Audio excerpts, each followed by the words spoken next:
Olá pessoal, então vamos começar mais um curso do programa de cursos em fotografia computacional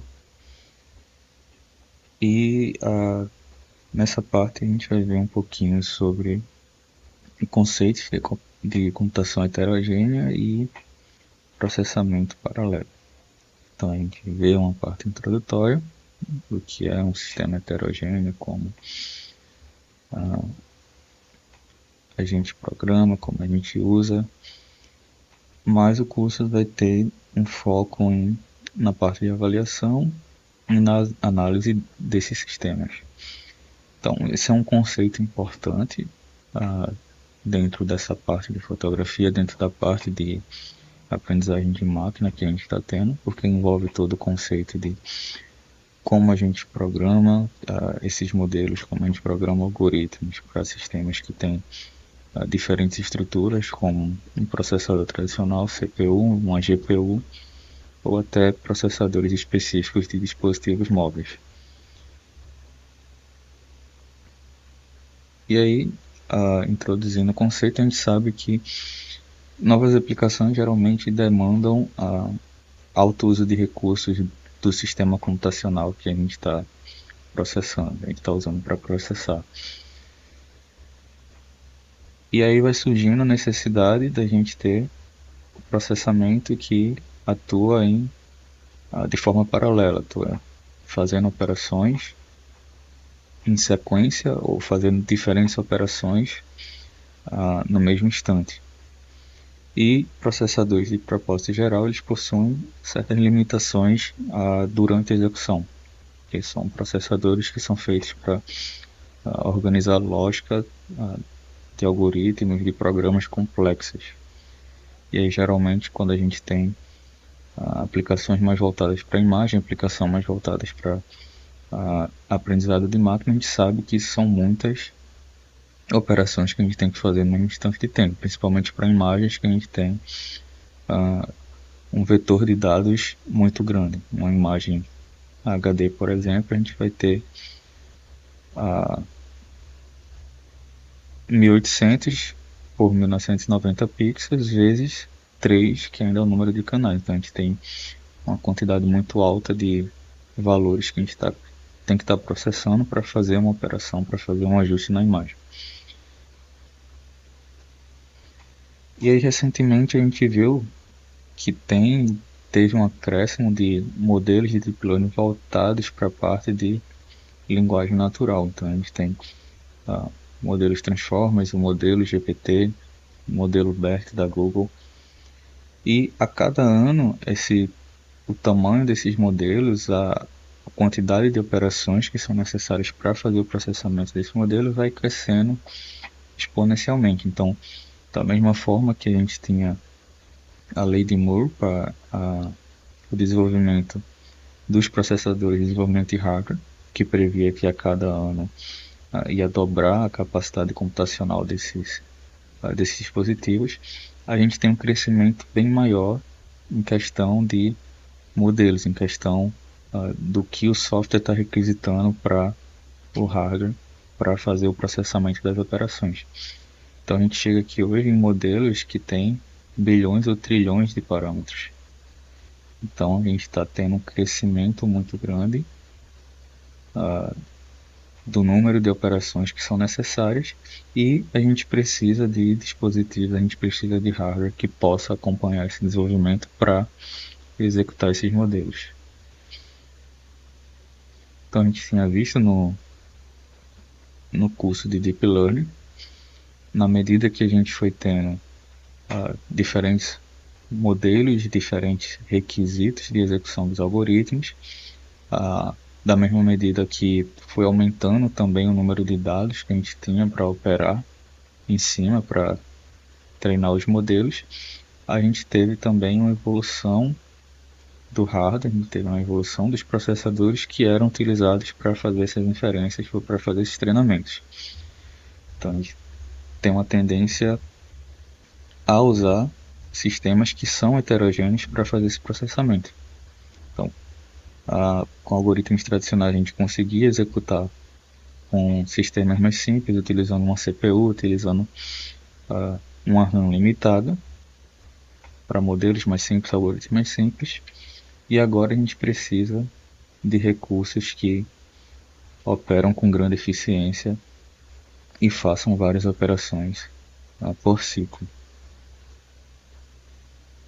E a gente tem alguns exemplos, além do aprendizado de máquina, que a gente já viu no segundo curso que a gente teve, mas a gente tem também, por exemplo, essa parte de simulação de fluidos. Então, imagine da mesma forma que a gente tem nos algoritmos de machine learning, que a gente tem que estar realizando várias operações por segundo. Para cada entrada que a gente dá, a gente vai ter camadas, a gente vai ter neurônios que estão realizando operações matemáticas diferentes naquele mesmo instante de tempo.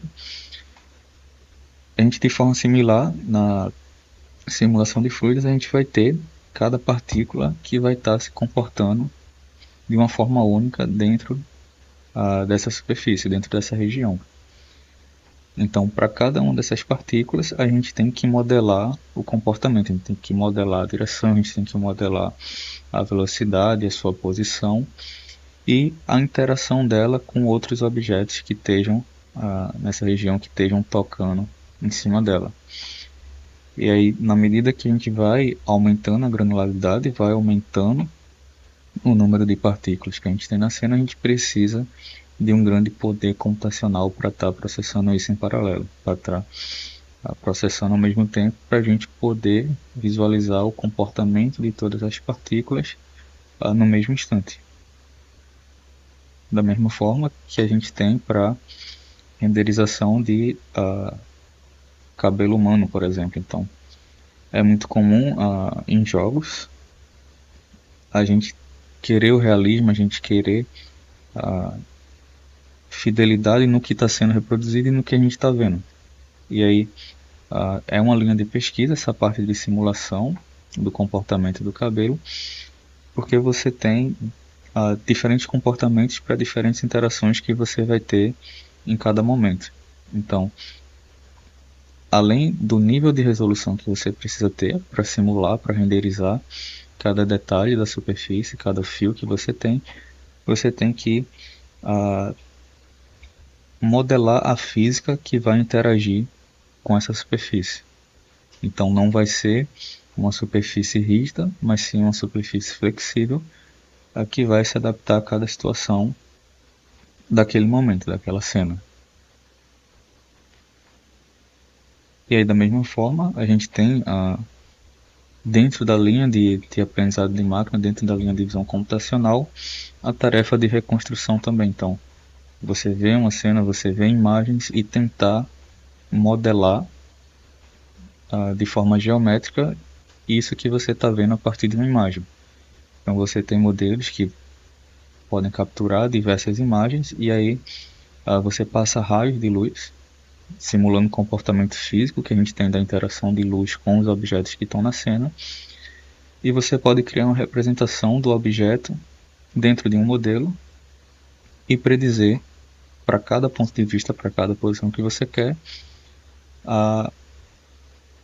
como vai ser apresentado o ponto naquela superfície. Então, o ponto ele vai ser descrito por uma densidade e por uma cor, e aí a gente consegue recuperar, por exemplo, um modelo 3D, uma geometria daquele objeto que a gente está vendo na cena. E aí imagine que para esse modelo a gente precisa renderizar centenas de raios, milhares de raios em diferentes pontos de vista, fazer o processamento, fazer a interpolação desses raios em diferentes pontos. E é um grande número de operações que a gente está fazendo no mesmo instante de tempo para cada uma das imagens, para cada passo de otimização que a gente está fazendo no modelo. Então a gente precisa de um hardware que consiga computar isso de forma eficiente, que consiga carregar todas essas informações para a gente fazer o processamento adequado dos dados. E aí na lei de Moore, há alguns anos atrás, em 1959, foi predito que a eficiência das arquiteturas, o poder computacional das arquiteturas ia evoluir a cada 2 anos. Então, o tamanho dos transistores do processador ia diminuir na medida que o poder computacional fosse aumentando. E aí, com essa diminuição, isso ia diminuir o tamanho do custo associado para fazer a produção dos chips, para fazer a produção dos processadores. E aí, durante um tempo, essa predição ela foi verdadeira, então novos chips foram sendo produzidos, novos processadores, que foi seguindo a linha de tendência que essa lei estava predizendo. Então, a gente tinha produções seguindo a evolução dos anos, e o número de transistores ia aumentando na medida que a gente tinha a diminuição do seu tamanho. Aí, cada vez mais a gente tinha processadores chips mais poderosos, com mais transistores, mais capacidade de computação, utilizando menos espaço físico. E a gente foi vendo isso na evolução. A gente tem a evolução aqui, por exemplo, da arquitetura Pentium, e até os anos 2000 a gente tinha essa tendência. Mas a gente sabe que as aplicações elas vão evoluindo continuamente e vai demandando mais velocidade do hardware, vai demandando mais utilização de recursos disponíveis na arquitetura. E aí, e ao longo dos anos, nessa tendência, os fabricantes, os produtores de chips foram tendo dificuldade em escalar a performance da CPU. E aí isso motivou o surgimento dos sistemas heterogêneos. E aí isso é associado ao fato de que você diminui o tamanho dos transistores, você aumenta a quantidade, mas existe um limitante físico do quanto você pode produzir, que você não consegue diminuir o consumo de energia, e tem um limite que os transistores vai dissipar mais calor. E aí você diminui a escala do quanto você pode botar naquele mesmo chip, e você tem que mudar o material, que acaba aumentando o custo de produção, não diminuindo. E a gente viu isso ao longo do tempo. A performance que a gente tinha anteriormente de poder computacional das evoluções dos processadores não estava se mantendo como esperado. Então começaram a aparecer problemas, começaram a aparecer limitações, que não estava sendo produtivo fazer o desenvolvimento de novos processadores, novos chips. E aí, a partir dos anos 2000, foi observada essa tendência. Então, mesmo com o aumento do número de processadores, com as limitações de dissipação de calor, de eficiência energética, foi visto que para certos chips, para os processadores que estavam sendo desenvolvidos, a performance ela não estava acompanhando esse crescimento de aumento dos transistores. Então tinha um limite de uso de potência e de frequência que os processadores conseguiam alcançar a partir de um certo ponto. Então isso foi sendo observado aqui. E aí essa introdução que mostra a necessidade de ter sistemas heterogêneos. Então, esses sistemas são processadores de propósito geral, como as CPUs que a gente conhece, e com o surgimento de novos chips, novos sistemas para resolver diferentes tarefas, essa tendência aqui ela foi mudando. Então você não tinha um foco em diminuir o tamanho dos transistores, mas em organizá-los de forma a resolver tarefas em diferentes situações, diferentes cenários de uso. E aí, como esses processadores geralmente são formados utilizando essa arquitetura, então para um processador, para um sistema de processamento, a gente vai ter uma unidade que vai fazer o controle das operações, e essa unidade geralmente ela vai ter um conjunto de memória para armazenar os dados, um conjunto de memória para executar as instruções, a gente vai ter um barramento para obter a entrada, para escrever a saída, e um conjunto de unidades lógicas para fazer as operações aritméticas. E aí, na medida que a gente teve a evolução dos processadores, a gente teve a mudança de paradigma, né? Ao invés da gente ter um processador com uma única unidade de controle, a gente começou a ter processadores com vários cores. Então, cada processador, cada core, cada unidade do processador, né, vai ter um conjunto de memória associada, vai ter uma interface para comunicação entre si e vai ter uma interface para comunicação com dispositivos externos. Então, com isso a gente consegue dividir, paralelizar a execução das instruções e aumentar a eficiência na execução das operações. E aí aqui é como uma arquitetura mais moderna, se parece, a gente tem os cores, então esses cores vão estar interconectados, cada um vai ter uma unidade de memória, uma unidade de cache de memória, então quanto mais próximo do core, menor vai ser o tamanho desse barramento de memória, mas mais eficiente ele vai ser.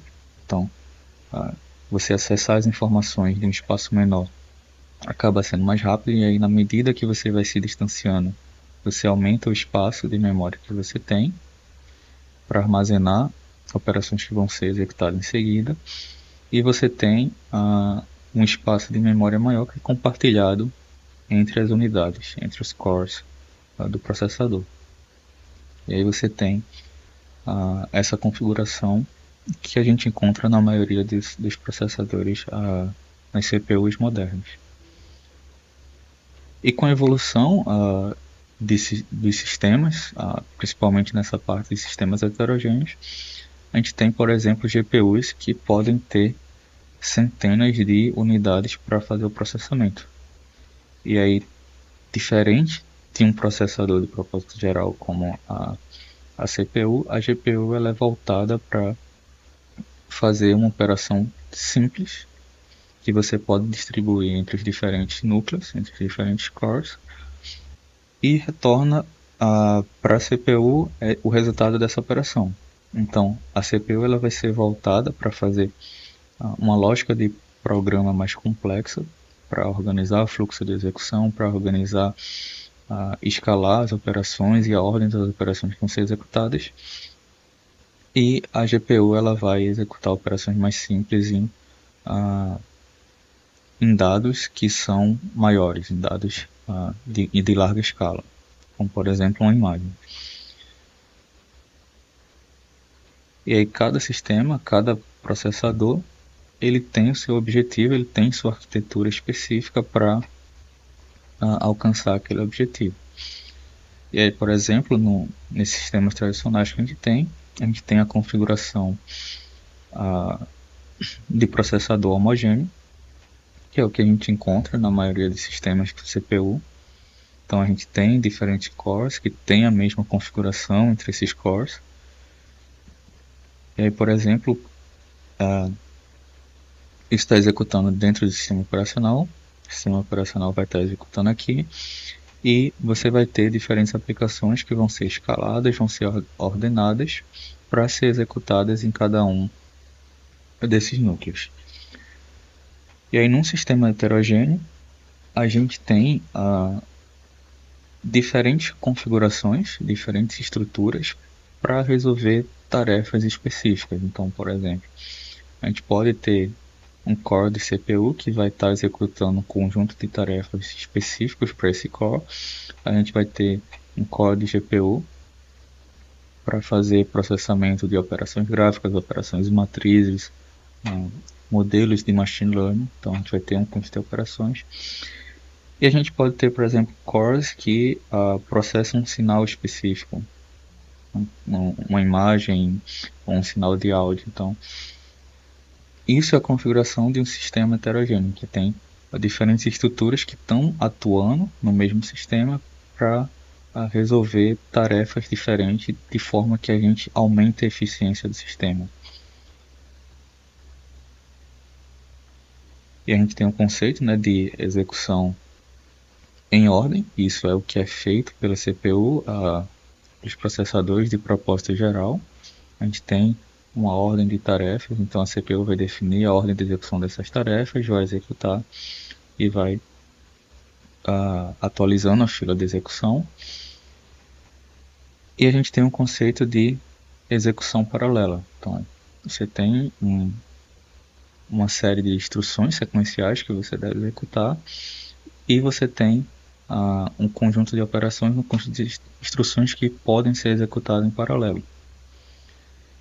E aí, por exemplo, uma transformação em imagem pode ser uma instrução que a gente pode executar em paralelo, porque se a gente for transformar, por exemplo, uma imagem para tom de cinza, uma imagem RGB para tom de cinza, o valor de saída da imagem de saída, ele independe de outras regiões da imagem, ele vai depender só de um pixel de entrada que vai gerar a informação em tom de cinza do pixel de saída. Então, por exemplo, essas operações de imagem elas são altamente paralelizáveis porque a informação de entrada, diferentes porções do dado, vai gerar diferentes porções do vetor de saída que não dependem entre si.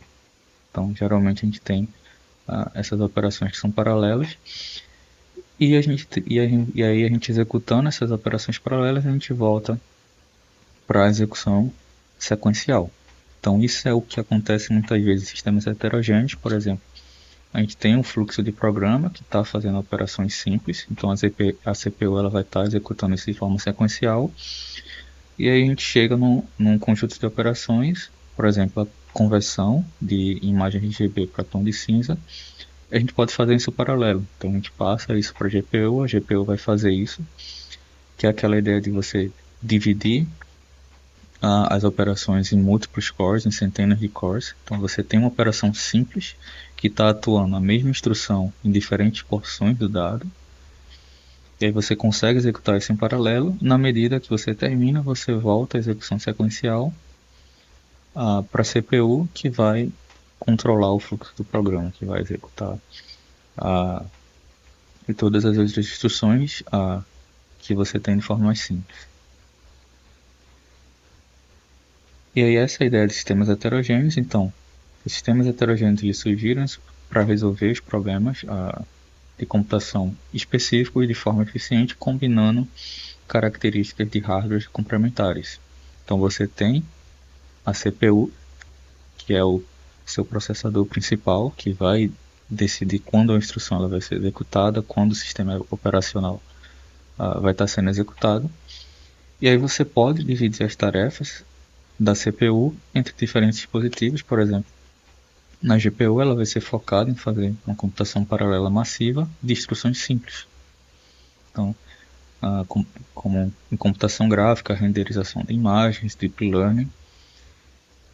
Você tem FPGAs, que são chips programáveis. Você pode programar a lógica do chip, e aí eles são focados em você melhorar a performance e o consumo de energia dos seus sistemas. Você tem aceleradores específicos para a aprendizagem de máquina, por exemplo, TPUs, que ela é focada em acelerar operações em tensores, que é o que a gente tem muito com modelos de redes neurais. A gente tem sistemas processamento in memory, então a ideia é você aumentar a velocidade de processamento, trazendo o chip, o processador, o mais próximo possível da memória. Você deixa isso integrado na memória para você não ter o barramento, para você conseguir executar isso de forma mais rápida possível. Você tem ISPs, por exemplo, que fazem captura, processamento de imagens que são utilizados em câmeras, por exemplo. E aí, essa é a arquitetura tradicional que a gente vai ter em um sistema heterogêneo. Então, a gente tem aqui um sistema CPU-GPU, mas isso vai valer para qualquer dispositivo que a gente tenha conectado no sistema. Então, a gente tem a CPU, a gente tem o processador principal, que vai ter lá a unidade que vai fazer o fluxo de controle. A gente vai ter as unidades lógicas que vão fazer as operações geométricas. Esse processador ele tem uma memória própria, isolada, e ele tem uma memória global, que essa memória global ela pode ser compartilhada, ela pode ser acessada por outro dispositivo. Então, geralmente você vai ter aqui uma comunicação com um dispositivo externo, e esse dispositivo externo ele vai ter uma característica diferente. Então, por exemplo, aqui na GPU, ele tem uma memória que é compartilhada, mas ele tem várias unidades lógicas que fazem as operações aritméticas de forma paralela. E aí, essa parte da comunicação ela é bastante importante, porque tudo que a gente vai executar na GPU, no dispositivo, ele vai ser passado pela CPU. E aí, nesse conceito, a gente chama a CPU de host, que é o que está executando o programa principal, está executando o fluxo principal, e a GPU ela vai ser o device, é o que vai estar sendo chamado pelo host para executar as operações auxiliares. E aí, como a gente viu, os objetivos em computação heterogênea, a gente vai otimizar a execução de aplicações utilizando hardwares que têm funções complementares. E aí, por exemplo, na CPU, ela vai ser focada em executar instruções genéricas, fazer execução sequencial e a lógica de controle da aplicação. Então, a ideia é que você tenha menos parte de paralelismo que está sendo executado na CPU. O dado que você está passando, o dado que você está operando na CPU também é menor, você tem menos unidades, menos registradores para estar operando em cima dos dados. Mas se você precisa fazer uma operação complexa, uma operação simples que demanda um alto uso de recursos, e você pode complementar com um device que é a GPU, por exemplo. E a GPU ela vai ser voltada para executar operações simples, uma lógica de controle simples, e que tenha um alto fluxo de operações que você pode executar de forma paralela, que é o que a gente tem muitas vezes em processamento gráfico ou em inteligência artificial. Seguindo essa ideia, a gente vai ter, por exemplo, um código de uma aplicação, e esse código de aplicação ele tem uma porção que ela é sequencial. Então essa porção ela vai ser executada pela CPU, que vai estar fazendo a lógica de controle, e aí você sabe que tem uma porção que ela pode ser resolvida de forma mais eficiente se for executada em paralelo em uma GPU. Então a gente já programa isso para a CPU passar o controle da aplicação para a GPU nessa parte. A GPU vai realizar as operações e traz de volta o controle para a CPU fazer a execução do resto da aplicação. E aí quando isso acontece, quando a gente entra numa porção do código, numa porção da aplicação que vai ser executada para a GPU, a gente vai ver depois em detalhes, mas a ideia é que a CPU ela passa toda a informação necessária para executar esse bloco para a GPU, e assim que é requisitado a GPU fazer a computação aqui, o controle ele volta imediatamente para a CPU. Então esse bloco aqui ele pode continuar sendo executado enquanto esse aqui está sendo executado. Não necessariamente você tem que esperar. É claro que se aqui nessa porção, nesse bloco, ele tiver alguma coisa, alguma instrução que dependa do resultado desse bloco aqui, você precisa ter instruções de sincronização para fazer a CPU aguardar, e aí você executar depois que a GPU retornar o resultado. mas não necessariamente isso precisa ser verdade. Como os dispositivos eles estão operando de forma independente, você tem um dispositivo para um fluxo de controle, você tem outro dispositivo para fazer outro fluxo de controle, eles não precisam esperar um pelo outro para executar as operações. Então, quando você passa a execução para a CPU, ela já volta imediatamente na CPU para você continuar a execução do fluxo de aplicação. E algumas vantagens que a gente tem com sistemas heterogêneos são: a gente tem a concorrência verdadeira. Então, de fato, os dispositivos eles vão estar operando de forma paralela. Você vai ter um dispositivo fazendo um certo fluxo de instruções, você pode ter outro dispositivo fazendo outro fluxo de instruções. Isso no mesmo ciclo, de forma paralela, no mesmo instante de tempo.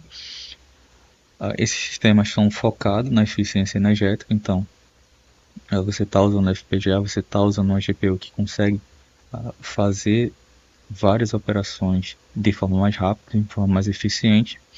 E aí a ideia desses sistemas é que você consiga montar a arquitetura para que você consiga fazer as operações da forma mais eficiente possível. E com isso você tem um ganho de performance, claramente, e o custo de produção. Então, apesar da gente ter, por exemplo, hardwares específicos que são um pouco mais caros, mas eles são muito mais baratos do que seria se a gente tivesse uma CPU que fosse fazer a funcionalidade que a gente tem numa GPU. Então seria uma CPU mais complexa, teria um fluxo de controle mais complexo, a gente teria um custo de produção muito mais alto. E aí você tem a vantagem também da tolerância a falhas. Então, se um sistema ele falha, não necessariamente o seu sistema inteiro ele vai falhar. Um dispositivo ele pode falhar, mas a sua CPU ela vai continuar executando, vai continuar controlando o fluxo de operações. E aí você tem essa flexibilidade entre os cores, entre as unidades de processamento para tentar atenuar as falhas que vão acontecer durante a execução. E os desafios dentro dessa área, então a gente tem os desafios de interface, da hierarquia de memória. Então geralmente o que a gente tem de gargalo entre os dispositivos é a parte da comunicação. Como você define o tamanho da memória, a tecnologia que você usa para o barramento de memória, o tamanho, a quantidade de operações que você faz no dispositivo e que você faz em outro dispositivo. Então toda essa parte de comunicação, de hierarquia da memória, como você junta isso para poder comunicar e passar os dados, tem grande impacto na execução.